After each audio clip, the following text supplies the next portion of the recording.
महाराष्ट्र भाजप प्रदेश मुख्यालयाचं केंद्रीय गृहमंत्री अमित शहांच्या हस्ते भूमिपूजन झालं। मात्र त्याआधी विरोधकांनी या कार्यालयाच्या भूखंडावरून आरोपांच्या तोफा डागायला सुरुवात केली।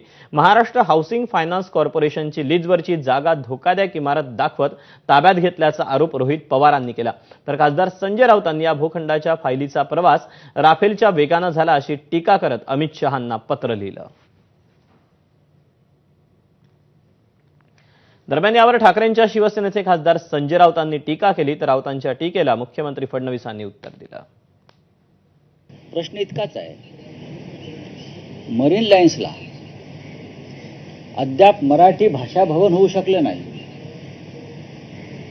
त्याच ठिकाणी मराठी भाषा भवन अडकून पडलंय।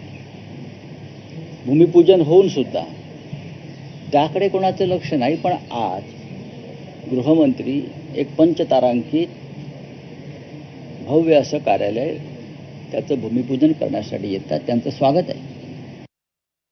अनेक अडचणी या जागेमध्ये होत्या, एक एक अडचण आम्ही दूर केली आणि हळूहळू ही जागा आपण त्या ठिकाणी मिळवली।